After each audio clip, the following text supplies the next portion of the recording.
देखिए 2 नंबर प्रश्न पर ध्यान दीजिए।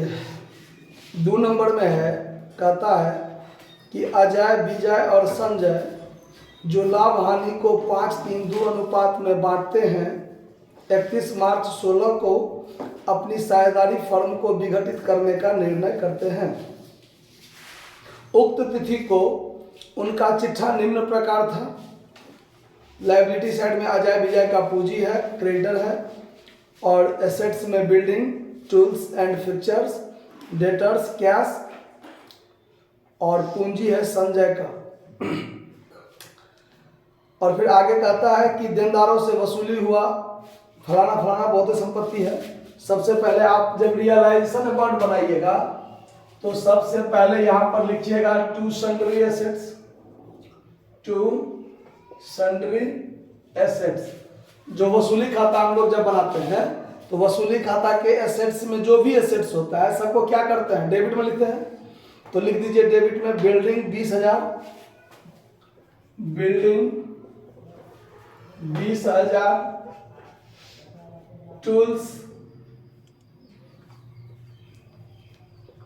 टूल्स एंड फिक्चर्स कितना का दिया हुआ है, 13,000। उसके बाद डेटर 11,000, और डेटर के बाद है कैश और पूंजी खाता। तो इस दोनों को तो लिखना नहीं है, छोड़ दीजिए। 40,4 44,000 ये हो गया। बाय सन्ड्री लायबिलिटीज में सिर्फ एगो क्रेडिटर है 15,500, तो सीधे बाय सन्ड्री क्रेडिटर लिख दीजिए 15,500 लिख दीजिए। हो गया, बात खत्म। अब संपत्ति से वसूली की बात, तो रुपया वसूल होगा तो by cash account assets realised लिखेंगे। तो देखिए देनदारों से 9,500 वसूली हुआ, लिखा हुआ है, लिख दीजिए। डेटर से 9,500 वसूल हुआ। उसके बाद भवन से 12,000, बिल्डिंग से 12,000 वसूल हुआ। बिल्डिंग के बाद दिया हुआ है fixtures, tools and fixtures, tools and fixtures से 13,500 वसूल हुआ। उसके बाद कुछ नहीं है, बस तीनों को जोड़ दीजिए, ये हो गया 10 और 10 और 25 मिलाकर हो गया 35,000। क्लियर। उसके बाद है कि विघटन का व्यय 200 और लेनदारों से 500 छूट पर भुगतान हुआ। तो टू कैश अकाउंट एक्सपेंस के रूप में कितना है, 200, और फिर दीजिए टू कैश अकाउंट लायबिलिटी पे 500 रुपया छूट पर आपने भुगतान कर दिया। तो 15,500 का था, 500 रुपया कम पर भुगतान हुआ, तो 15,000 भुगतान होगा। बात खत्म है। अब आप आराम से इसको जोड़ घटाव कर दीजिए, प्रॉफिट या लॉस निकाल दीजिए।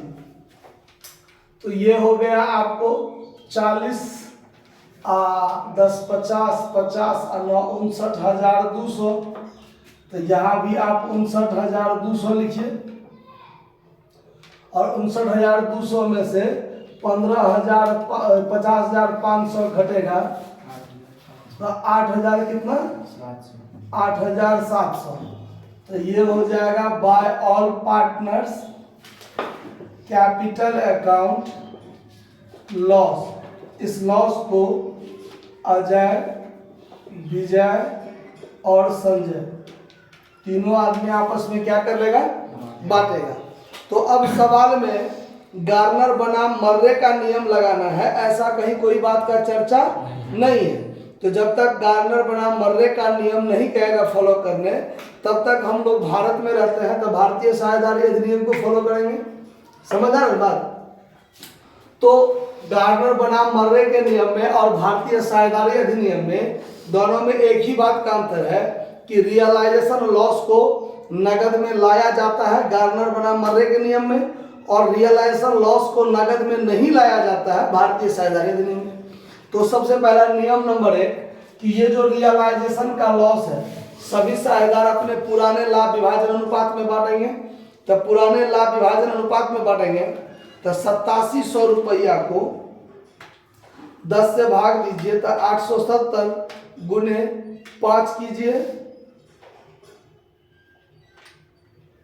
तो हम पहले 3 से गुना कर दिए हैं तो 2610 रुपया हुआ इसका, 2610। और फिर 870 में 5 से करेंगे 4350, और फिर 870 गुने 2 करेंगे तो 1740। ठीक है, तो तीनों में लॉस बांट दिए। जो आपका पुराने लाभ विभाजन अनुपात था 5-3-2, उसी 5-3-2 में रियलाइजेशन लॉस को क्या कर दिया गया, बांट दिया गया। पहला बात। अब जब हम पूंजी खाता खोलेंगे तो जो दिवालिया हुआ है उसका अलग से खोल देते हैं। तो यहाँ पर संजय दिवालिया हुआ है और अजय और विजय ये दोनों दिवालिया नहीं हुआ है, तो ये दोनों बचे हुए साझेदार हैं, अजय और विजय, पार्टिकुलर अजय और विजय।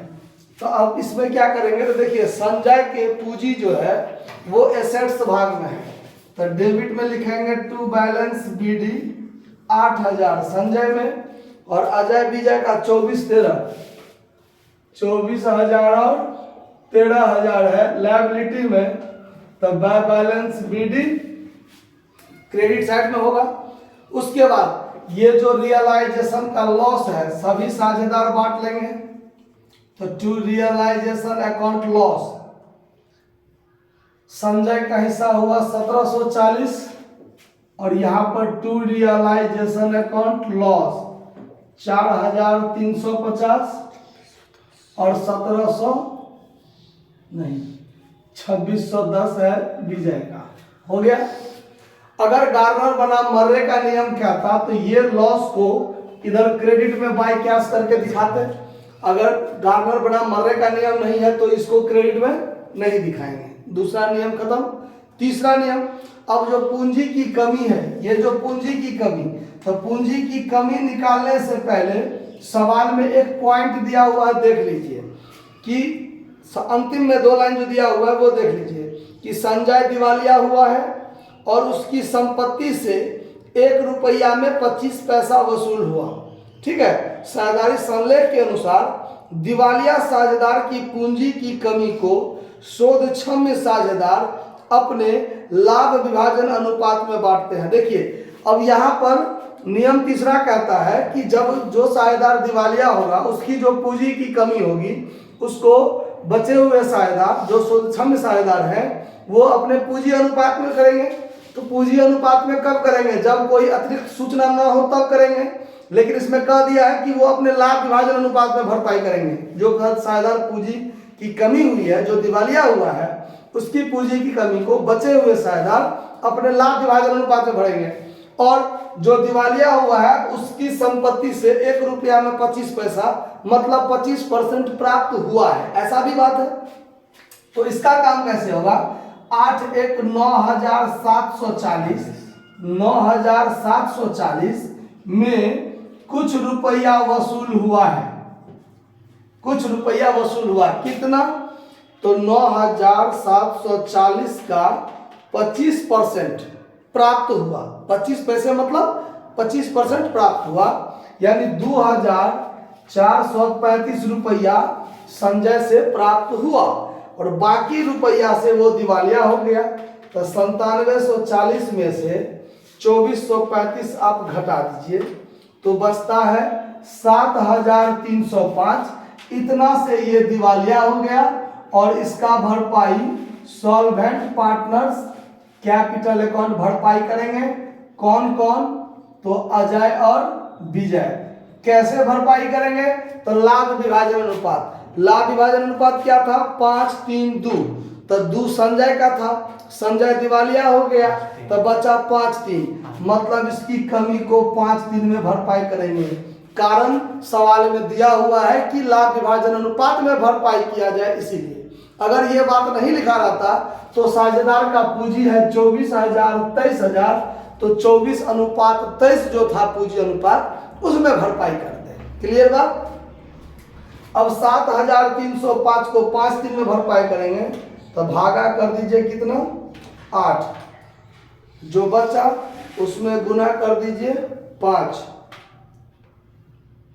क्या तरीके इसमें तो गड़बड़े हो जाता है।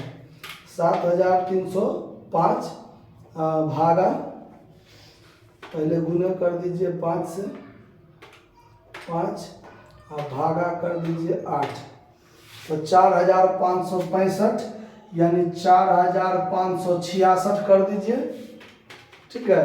और 7305 में से 4566 घटा दीजिए तो 2739 रुपया कौन भरपाई करेगा? विजय, दुइया आदमी है, एक का हिस्सा निकल गया तो बाकी तो दूसरे का हिस्सा होगा। क्लियर है बात? अब ये पूंजी खाता क्लियर। अब इस दोनों को हम यहाँ एडजस्ट करेंगे, यहाँ लिखेंगे टू संजय कैपिटल अकाउंट।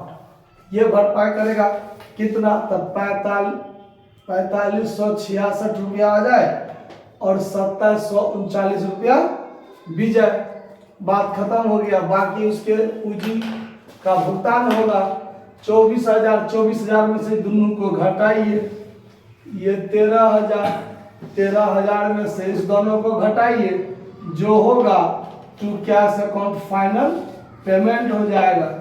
कितना हुआ घटा के?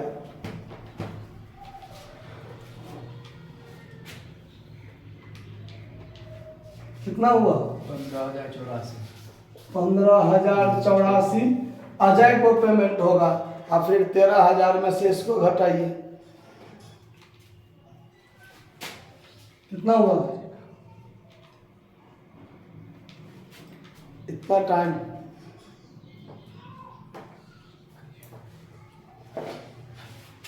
इधर लाइए। 7,651 आंसर देख के बोलते हैं, घटा के बोलिएगा। 13,000 में से घटाइए 2610 और फिर घटाइए 2739, 7,651, 7,651। समझ में आया बात? होता है कभी कभी मोबाइल पे चलाने का आदत रहता है ना, कैलकुलेटर पर दिक्कत हो जाता है। अब चलिए, अब आप कैश अकाउंट जब बनाइएगा तो कैश अकाउंट बैलेंस शीट में हम लोग 500 छोड़े हुए थे, तब 500 रुपया क्या हो जाएगा यहाँ पर टू बैलेंस बीडी। उसके बाद रुपया का वसूली यहाँ हुआ है 35,000, तो यहाँ लिखेंगे डेबिट साइड में to realisation account assets realise 35,000 रुपया। फिर यहाँ पर दो जगह है टू कैश क्रेडिट में, बाय रियलाइजेशन अकाउंट एक्सपेंस के रूप में 200 खर्चा हुआ, by realisation account liability paid के रूप में 15,000 खर्चा हुआ।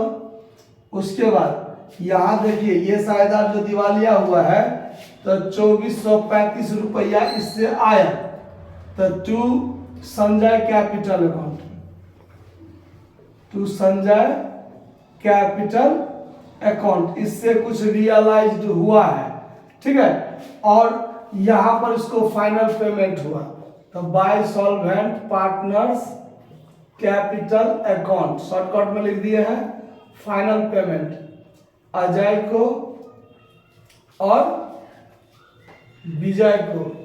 कितना कितना? 15,084, 7,651 जोड़ दीजिए तो 4 1 5, 8 5 13 के 3 हाथ में 1, 6 1 7 और 15 7 22। अब टोटल को जोड़िए तो 35 और 2 37, 37,935। इसको जोड़ दीजिए तो 25 12 37, 935। बात समझ में आया कि कहीं कोई दिक्कत हुआ? सो बोलिए। दिक्कत नहीं हुआ समझने में? नोट कर लीजिए।